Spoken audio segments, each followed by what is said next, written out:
Good day po. Smart po ito dito sa Makoy Homestead. Kumusta na po kayo? Sana ay all is well. Medyo maulan na po kaya iwasan natin ang mga stagnant water para makaiwas tayo sa dengue. Ito at may panibago akong project dito sa farm. Nagpagawa ako ng gate na pangmatagalan na unlike before na yari sa kahoy. Ngayon bakal na, masafe na kami ng alaga ko. Ipakita ko sa inyo habang ginagawa pa. So di ko na po papatagalin, papakita ko sa inyo. Tara.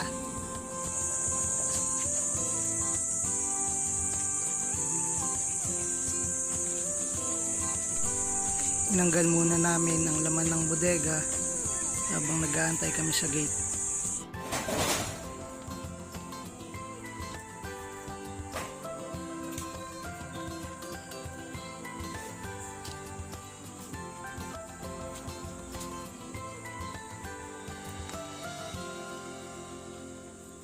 Mga demolition team.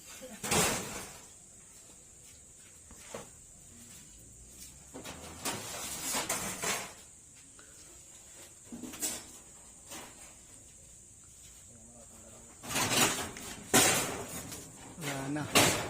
Wala ang sirain na. At siraan na talaga.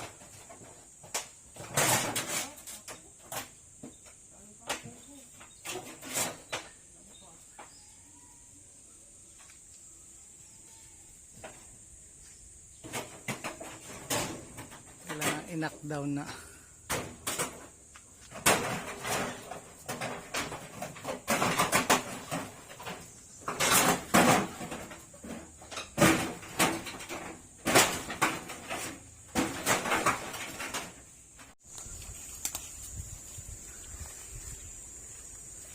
Si Batosay.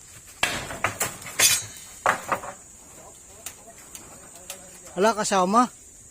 Kasama? Tama. Tama pag hinila. Kasama. Sasama pala rin ano.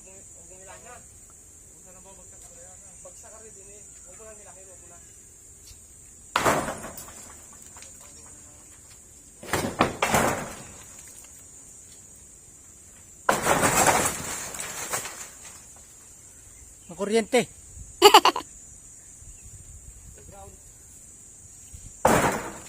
Tapos pahiwalayin din yung isang nasa posting yan. Yun.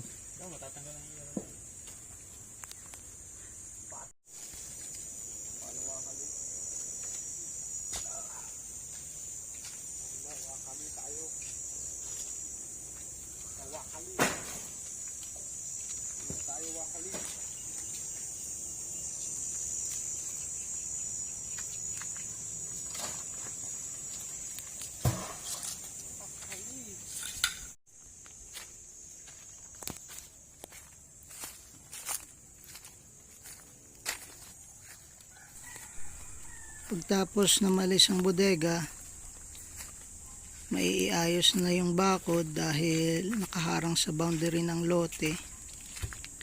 At the same time, pag panahon naman ng bagyo, bakali pa rin ng yero.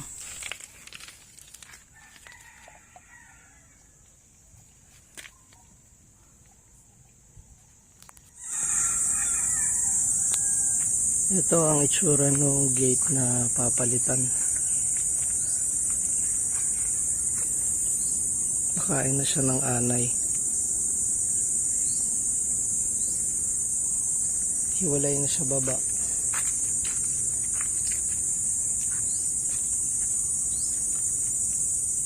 Kaya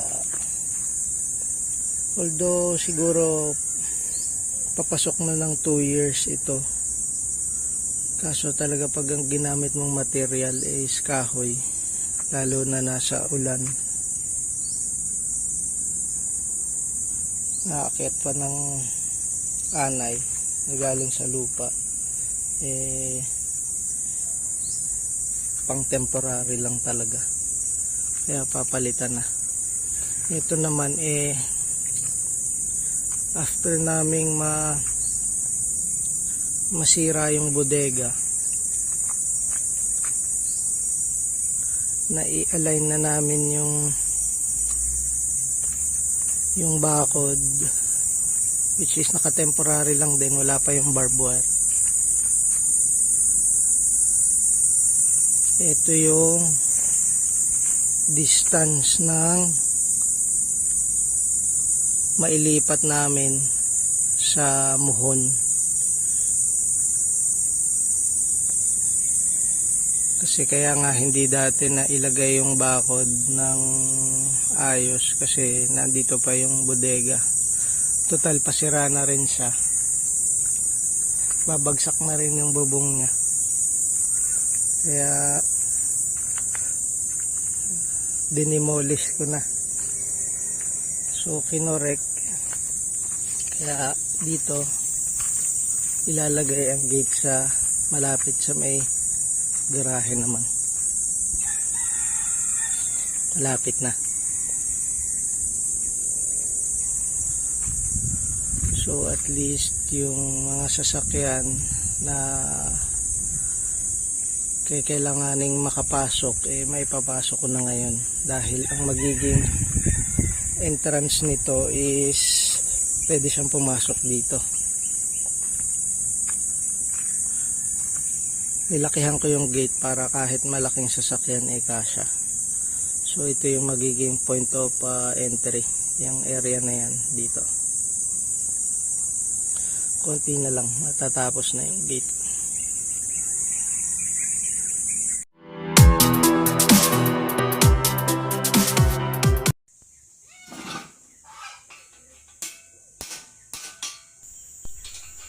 Ang gumawa nga pala ng gate ay si Kuya Arnold, na dating gumawa ng pakainan at pinto ng kambingan.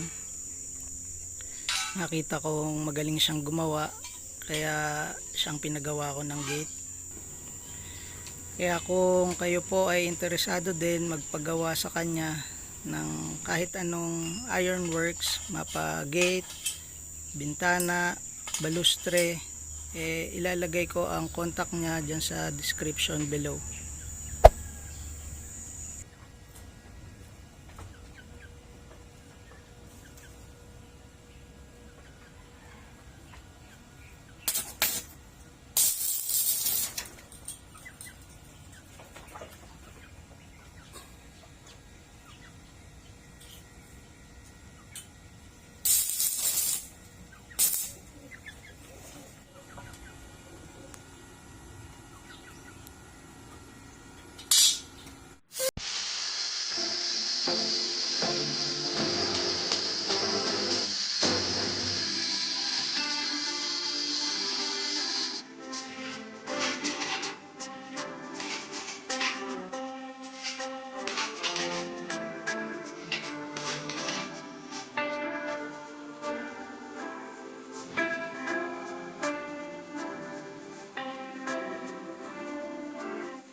Ito lang ang hirap dito sa ganitong project. Dahil ito ay pwesto ng mga kambing. Siyempre bago dumating si Kuya Arnold, wawalisan ko muna kaso napaka ng space. Ito nawalis kong konti. Pero yung iba, oh my god. Dahil pa naman singit-singit na. Hindi ko na siya mawawalis basta.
Buti nga't nauso yung roller.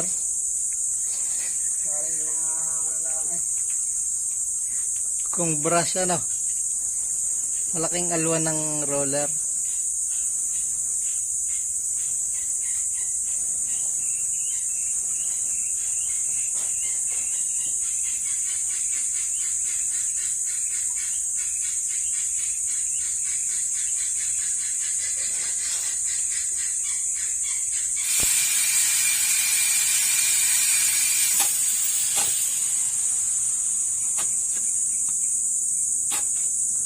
Howard, kaway muna sa iyo yung mga fans.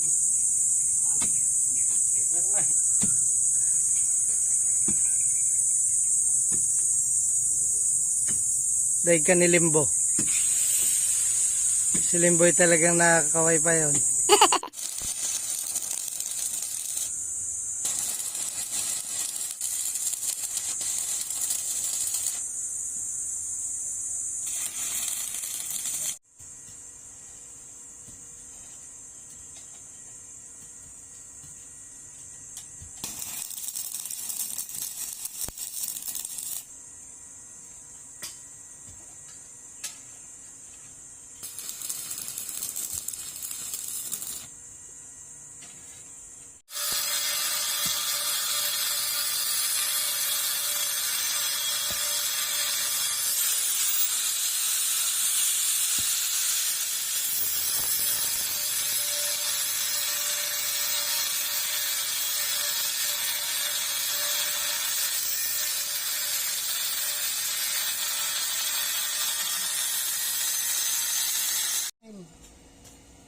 meron, pagka hanggang doon, saka mo ipapatong aray. Ano? Sino kayo mag-uuga yan eh? Balik ka, natumbakan.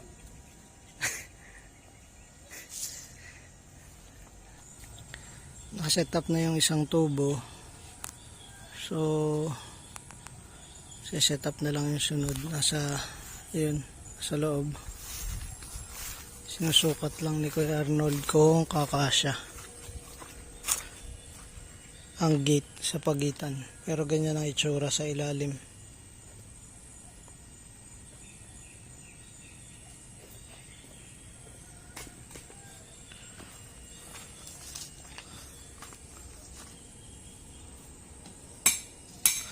Ito siguro yung magpapatigas para wag gumalaw.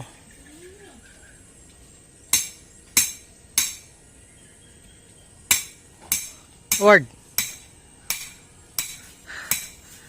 Kaway-kaway. Aywa.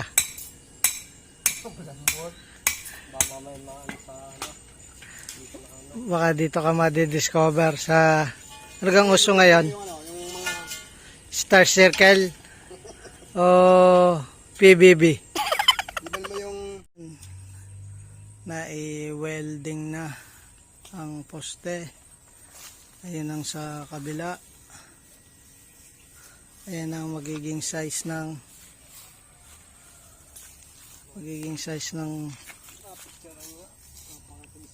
gate.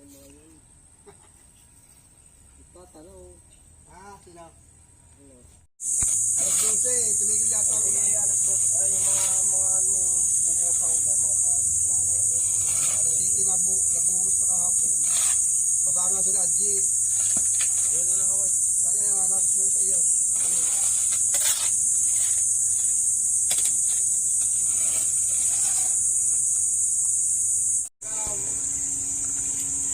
Oh ha, kalahati muna. Installment. Adidinin na ang kalahati. So yung yung kalahati niya na lang. Pero okay na, kabit na.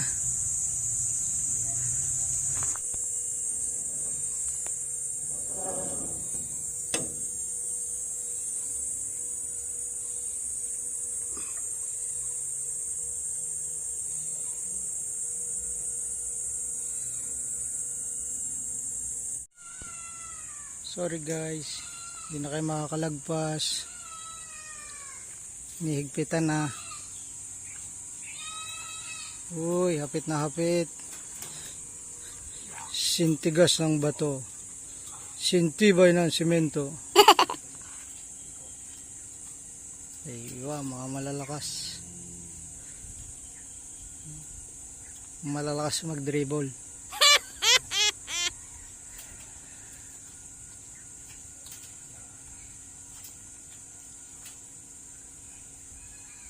Oh, sarado na.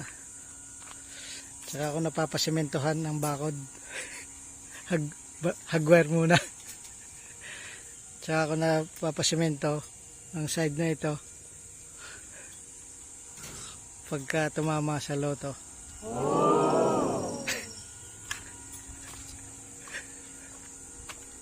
Kaya ngayon, hagwire lang.